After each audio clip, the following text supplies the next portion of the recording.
Hi friends, welcome to type competition. Type competition में आप सभी का एक बार फिर से स्वागत है। तो मित्रों, रेलवे संबंधित किसी भी एग्जाम में अगर आपको साइंस कमज़ोर है तो साइंस के लिए हम एक अच्छी क्लास लेकर आए हैं, जिसमें सभी प्रीवियस ईयर का संगठन है और आगामी परीक्षाओं में, जैसे आपका ग्रुप डी हुआ, एनटीपीसी हुआ, टेक्नीशियन हुआ, इन सभी परीक्षाओं में साइंस के अच्छे मार्क यानी कि टेक्नीशियन में 40 मार्क और ग्रुप डी में 30 मार्क लाने के लिए आप जीरो से हीरो सीरीज को जरूर ज्वाइन करें, क्योंकि यह आपके परीक्षा में पूरे 30 में 30 तो नहीं, लेकिन 30 में 22 क्वेश्चन इसी क्लास से देखने को मिलेगा, क्योंकि यह क्लास सिर्फ और सिर्फ रेलवे में साइंस की परीक्षाओं से संबंधित है। तो चलते हैं, आज का पहला प्रश्न लिया गया क्या। उससे पहले आपसे अनुरोध है कि आप सेशन को एक बार लाइक कर दीजिएगा। पहला प्रश्न लिया गया है कि पानी का रासायनिक सूत्र क्या है, बताइएगा मित्रों। पानी का रासायनिक सूत्र क्या होता है, बताइएगा। तो पानी का रासायनिक सूत्र ऑप्शन दिएगा आपका CO2, HCl, NaCl और H2O। तो उसे आप सभी को पता होगा लगभग। पानी का रासायनिक सूत्र आपका H2O हो जाता है। क्या हो जाता है? H2O हो जाता है। अगर हम CO2 का नाम की बात करें तो यह कार्बन डाइऑक्साइड हो जाता है। HCl आपका हाइड्रोजन क्लोराइड हो जाता है। NaCl सोडियम क्लोराइड हो जाता है। आपको बता दें कि हाइड्रोजन में दो अणु क्या है, हाइड्रोजन है, और एक अणु क्या है आपका, ऑक्सीजन है। क्या है? एक अणु ऑक्सीजन। चलिए फिर दूसरे नंबर के प्रश्न में। दूसरे नंबर का प्रश्न है कि शरीर की सबसे बड़ी ग्रंथि कौन सी है, बताइएगा। शरीर की सबसे बड़ी ग्रंथि कौन सी है, बताइएगा। अग्नाशय, थायराइड, अधिवृक्क या यकृत।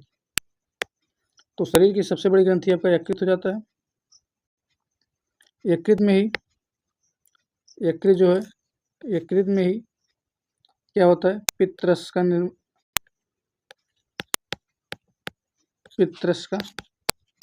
निर्माण होता है। यकृत में ही आपका पित्तरस का निर्माण होता है, जो कि पित्ताशय में जाकर जमा होता है। कहाँ पे? पित्ताशय में जाकर जमा होता है, इसे भी ध्यान रखिएगा। अग्नाशय से पेनक्रियाज होती है। अग्नाशय में पेनक्रियाज होती है। अग्नाशय आपका HCl स्रावित करता है। क्या? HCl स्रावित करता है। अधिवृक्क क्या होता है, जिसे हम किडनी कहते हैं। ये हमारा खून को साफ करता है। क्या करता है? अधिवृक्क का काम क्या है? खून को साफ करता है। और थायराइड ग्रंथि आपके गले में पाई जाती है। कहाँ पे पाई जाती है? गले में पाई जाती है। चलिए फिर तीसरे नंबर का प्रश्न क्या लिया गया। तीसरे नंबर का प्रश्न है कि दाब का एसआई मात्रक क्या है, बताइएगा। दाब का एसआई मात्रक आपका क्या हो जाता है, बताइएगा मित्रों। तो दाब का एसआई मात्रक आपका पास्कल हो जाता है। क्या हो जाता है? पास्कल। अगर वाट का बात करें तो यह आपका किसका मात्रक है? वाट आपका शक्ति का मात्रक है। किसका? शक्ति का मात्रक है। जूल जो है आपकी ऊर्जा और कार्य की मात्रक है। किसका? ऊर्जा और कार्य की मात्रक है। ये अगर न्यूटन की बात करें, न्यूटन आपका बल का मात्रक। किसका? बल का मात्रक है। आपसे पूछा था दाब का मात्रक। दाब का मात्रक पास्कल हो जाता है। एक पास्कल बराबर कितना होता है? तो एक पास्कल बराबर एक न्यूटन प्रति वर्ग मीटर जाता है। एक न्यूटन प्रति वर्ग मीटर एक पास्कल का मान हो जाता है, जो कि पास्कल दाब का एसआई मात्रक है। फिर चलते हैं चौथे नंबर के प्रश्न में कि मानव हृदय में कितने कक्ष पाए जाते हैं। तो मानव हृदय में ऑप्शन 2 नीचे हुआ। मानव हृदय में कुल 4 कक्ष पाए जाते हैं। 2 नीले होते हैं, और 2 क्या होते हैं? अलिंद होते हैं। 2 क्या होते हैं? अलिंद होते हैं। कुल मिलाकर मानव में कितने कक्ष पाए जाते हैं, अगर पूछिए आपसे तो 4 कक्ष पाए जाते हैं। 4 कक्ष पाए जाते हैं। आइए 5वें नंबर का प्रश्न है कि प्रकाश वर्ष किसकी इकाई है। प्रकाश वर्ष किसकी इकाई है? तो प्रकाश वर्ष आपका किसकी इकाई, बताइएगा मित्रों। तो दूरी का इकाई है। किसकी हो जाता है? प्रकाश वर्ष दूरी का इकाई है। दूरी की सबसे बड़ी इकाई क्या हो जाती है? आपका पारसेक हो जाता है भाई। क्या हो जाता है? पारसेक हो जाता है। एक पारसेक में कितने प्रकाश वर्ष होता है? तो 2.3 समथिंग कुछ होता है। कितना? 2.3 समथिंग एक पारसेक में प्रकाश वर्ष होता है। तो प्रकाश वर्ष किसकी इकाई है? दूरी का इकाई है। समय का इकाई क्या हो जाता है भाई? सेकंड हो जाता है। क्या हो जाता है? सेकंड। ऊर्जा का क्या हो जाता है? जूल हो जाता है। क्या हो जाता है? जूल हो जाता है। इसे ध्यान रखिएगा। फिर चलते हैं छठे नंबर का प्रश्न पे। छठवें नंबर का प्रश्न है कि सूर्य में मुख्य रूप से कौन सी गैस होती है। सूर्य में सभी को पता होगा नाभिकीय संलयन क्रिया द्वारा ऊर्जा प्राप्त करते हैं होता है। किसकी?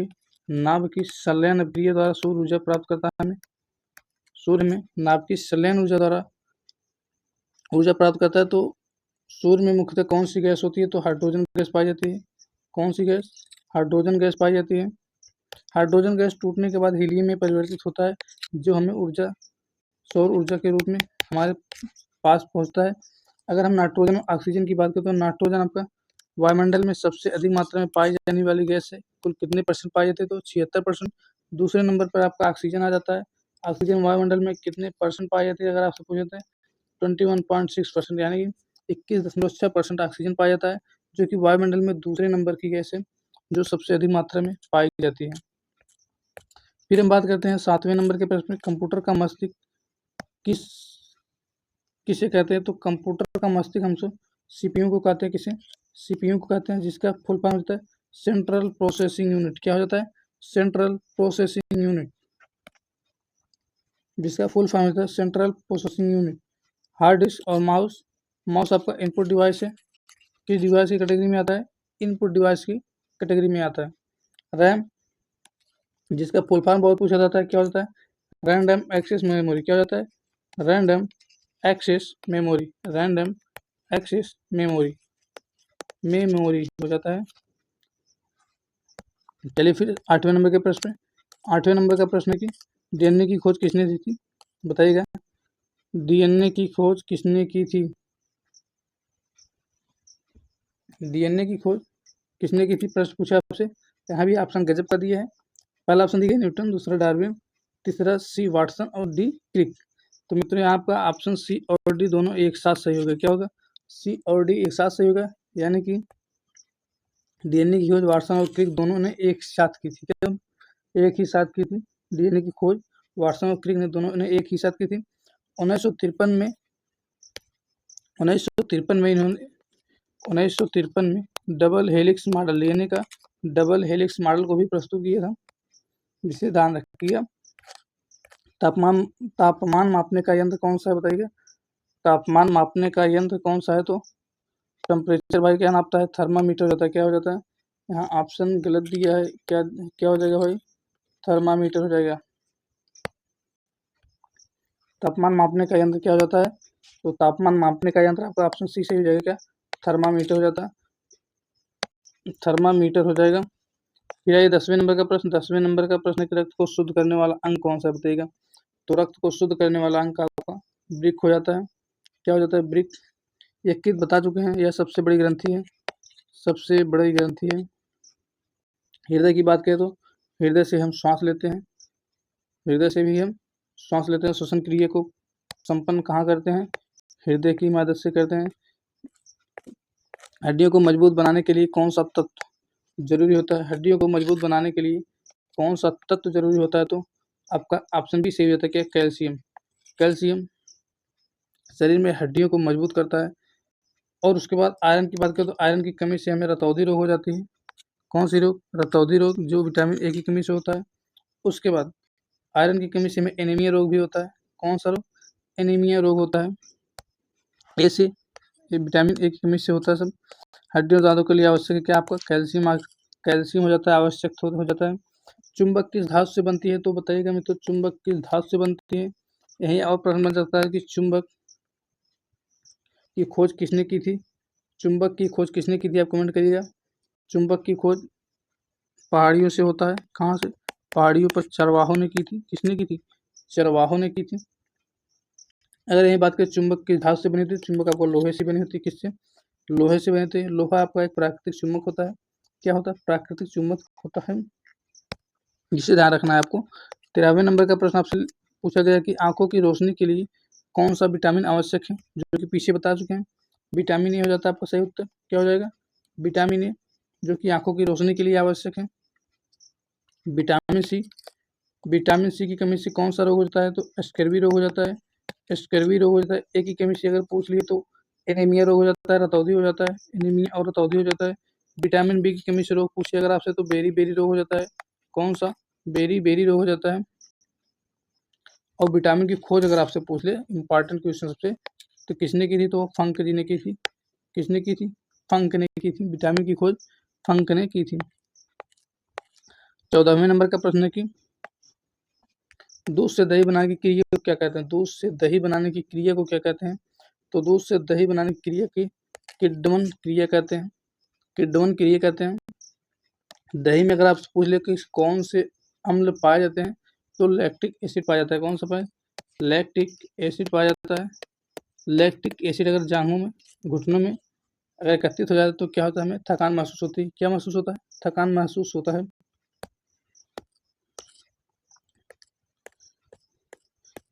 चलिए फिर 15वें नंबर प्रश्न पर बात करते हैं। 15वें नंबर का प्रश्न पूछा आपसे, पृथ्वी की गुरुत्वाकर्षण शक्ति किसने खोजी थी? तो गुरुत्वाकर्षण शक्ति किसने खोजी थी? भाई न्यूटन ने खोजी थी। न्यूटन ने खोजी थी। इन्होंने सेब के पेड़ के नीचे बैठे थे, तो सेब को नीचे गिरते हुए देखा था। वहीं से इनके मन में ये भावना जगी कि यह सेब ऊपर क्यों नहीं गया, क्यों नीचे ही आया। तो उसी भावना से प्रेरित होकर न्यूटन जी ने पूरे गुरुत्वाकर्षण का खोज की और इस पर पूरा अपना थ्योरी पेश की। मोबाइल में उपयोग होने वाली धातु कौन सी बताइएगा? जिसमें ऑप्शन दिए गए। मोबाइल में प्रश्न क्या था? मोबाइल में उपयोग होने वाली धातु बताइएगा। मोबाइल में उपयोग होने वाली धातु बताइएगा।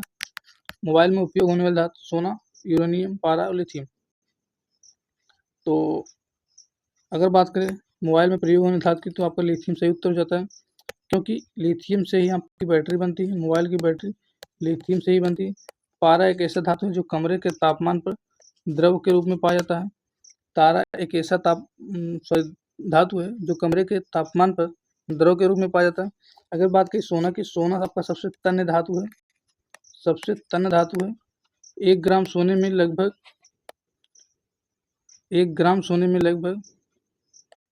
20,000 किलोमीटर 2000 किलोमीटर तार बनाया जा सकता है। 1 ग्राम सोने में लगभग 2000 किलोमीटर तार बनाया जाता है। सबसे तन्य धातु कौन सा है आपका? सोना हो जाता है। आइए 17वें नंबर के प्रश्न पे। 17वें नंबर का प्रश्न पूछा है कि मनुष्य के शरीर में कुल कितनी हड्डियां होती हैं? मनुष्य के शरीर की बात करें तो, एक वयस्क मनुष्य की बात करें तो वयस्क मनुष्य के शरीर में कुल 206 हड्डियां होती हैं। लेकिन अगर एक बच्चे की यानी कि बचपन में शिशु की शरीर में हड्डियों की बात करें तो कुल 300 हड्डी हो जाती हैं। कितनी हड्डी हो जाती है भाई? 300 होती है। मुझे ध्यान रखिएगा, फैक्ट तो बहुत इंपॉर्टेंट हो जाते हैं। नवजात में आपका कितना हड्डी होती है? कुल 300 हड्डी हो जाती है। अगला प्रश्न है कि रक्त का लाल रंग किससे आता है? तो हीमोग्लोबिन के कारण होता है, जिसकी कमी से एनीमिया रोग होता है। एनीमिया रोग होता है। इसकी कमी को पूरा करने के लिए हमें क्या खाना चाहिए? तो विटामिन ए से संबंधित सब्जी या विटामिन ए से संबंधित चीज़ों को खाना का चाहिए। प्लाज्मा रक्त का ही भाग है जिसमें 80% क्या पाया जाता है? जल पाया जाता है। ग्लूकोज हमारे शरीर को ऊर्जा प्रदान करती है, जिसका रासायनिक सूत्र इंपॉर्टेंट C6H12O6 हो जाता है। मोस्ट इंपॉर्टेंट है, हर बार एग्जाम में पूछा जाता है। चलिए फिर 19वें नंबर का प्रश्न, मानव शरीर की सबसे छोटी हड्डी कौन सी है? मानव शरीर की सबसे छोटी हड्डी की बात करें तो स्टेपीज हड्डी हो जाती है, जो कि कान में पाई जाती है। मानव शरीर की अगर बात करें तो मानव शरीर की सबसे छोटी हड्डी आपको स्टेपीज हड्डी हो जाती है, जो कि कान में पाई जाती है। फीमर हड्डी की बात तो मानव शरीर की सबसे बड़ी हड्डी हो जाती है, जो कि कहाँ पाई जाती है? जांघ में। कहाँ? जांघ में पाई जाती है। इंपॉर्टेंट है दोनों प्रश्न। मानव शरीर की सबसे छोटी हड्डी कौन सी है? फीमर स्टेपीज हड्डी, जो कि कान में पाई जाती है। और ये पूछे सबसे बड़ी हड्डी की बात करें तो फीमर हड्डी होती है, जो कि जांघ में पाई जाती है। सबसे बड़ी ग्रंथि पूछिए आपका, तो ग्रंथि क्या हो जाती है? यकृत हो जाती है। मानव शरीर की सबसे बड़ी ग्रंथि अगर पूछ लिया आपसे यहाँ थे, यकृत हो जाती है। तीनों प्रश्न क्लियर हो गए। फिर चलते हैं अगले प्रश्न में। 20वें नंबर का प्रश्न है कि दर्पण में बना प्रतिबिंब कैसा होता है? दर्पण में बना प्रतिबिंब कैसा होता है? तो मित्रों हमेशा याद रखना है कि दर्पण में बना प्रतिबिंब हमेशा याद रखना है सीधा और आभासी होता है, क्योंकि वास्तविक प्रतिबिंब बनता नहीं है दर्पण से, तो सीधा और आभासी होता है। यानी कि ऑप्शन सी सही हो जाएगा। क्या हो जाएगा आपका ऑप्शन? ऑप्शन नंबर सी सही हो जाएगा। हमेशा सीधा और आभासी होता है। फिर हम चलते हैं 21वें नंबर के प्रश्न की, ध्वनि की गति हवा में कितनी होती है? ध्वनि की गति हवा में कितनी होती है? अगर बात करें ध्वनि की गति निर्वात में कितनी होती है, तो 332 किलोमीटर प्रति सेकंड होता है। लेकिन यह हवा में पूछा है, हवा में ऑप्शन बी सही हो जाएगा, 330 मीटर प्रति सेकंड होता है। किलोमीटर नहीं भाई, मीटर प्रति सेकंड हो जाता है। लेकिन अगर पूछे सबसे ज़्यादा ध्वनि की स्पीड किसमें होती है, मतलब ज़्यादा तेज़ गति से ध्वनि कहाँ पर चलती है, तो निर्वात में। निर्वात में ध्वनि की चाल सबसे अधिक होती है। यहाँ देखिए जो है कितना 332 मीटर प्रति सेकंड हो जाता है। कितना 332 मीटर प्रति सेकंड। एक बात और, ध्वनि की गति आपका किस पे निर्भर करता है बताइएगा। ध्वनि की गति आपका तापमान पर निर्भर करता है। किस पर निर्भर करता है भाई, तापमान पर निर्भर करता है ध्वनि की गति। फिर हम चलते हैं 22वें नंबर के प्रश्न पे। 22वें नंबर का प्रश्न आपका है कि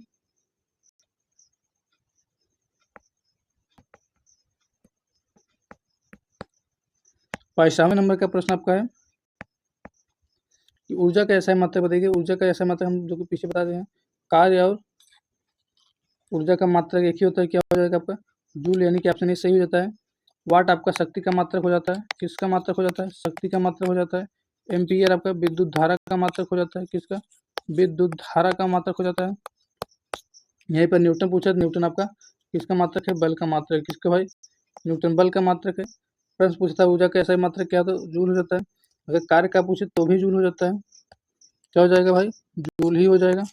23वें नंबर का प्रश्न है कि वायुमंडल में सबसे अधिक गैस कौन सी पाई जाती है। तो हमारे यही काम होने वाला है, दो ऑप्शन की जरूरत ही नहीं पड़ेगी, दो ऑप्शन की जरूरत ही नहीं पड़ने वाला है। तो वायुमंडल में सबसे अधिक मात्रा में कौन सी गैस पाई जाती है, आपको नाइट्रोजन गैस पाई जाती है। कौन सी गैस, नाइट्रोजन गैस पाई जाती है। कितने परसेंट पाई जाती है, तो 76% पाई जाती है। कितना परसेंट, 76% पाई जाती है। दूसरे नंबर पर आपका ऑक्सीजन आता है। ऑक्सीजन आता है। ऑक्सीजन कितना परसेंट पाया जाता है वायुमंडल में, तो ये 21.6%, लगभग 21.6 यानी कि 21.6% पाई जाती है, जो कि दूसरे नंबर की सबसे ज़्यादा गैस वायुमंडल में पाई जाती है। इसके अलावा अन्य गैस भी पाई जाती है, कार्बन डाइऑक्साइड पाया जाता है, हीलियम पाया जाता है। 24वें नंबर का प्रश्न है कि श्वसन किस अंग द्वारा होता है। आपको ये भी प्रश्न बता चुके हैं। श्वसन आपका फेफड़ों द्वारा कहाँ से होता है, फेफड़ों द्वारा होता है। श्वसन आपका फेफड़ों द्वारा होता है, फेफड़ों द्वारा होता है। सबसे बड़ी ग्रंथि बता दूं कि यकृत आपकी है। गुर्दा, जिससे आप किडनी बोलते हैं, इंग्लिश में किडनी बोलते हैं, यह क्या करता है, इसका काम बताइएगा। इसका काम कमेंट बॉक्स में बताइएगा। हृदय, मानव शरीर में हृदय कितने कक्षीय होते हैं, तो 4 कक्षीय होते हैं। 2 अलिंद और 2 नीले होता है, बता चुके हैं। 2 अलिंद और 2 नीले होता है, इसको भी बता चुके हैं। गुर्दा यानी किडनी का काम क्या होता है, आप कमेंट बॉक्स में जरूर बताइएगा।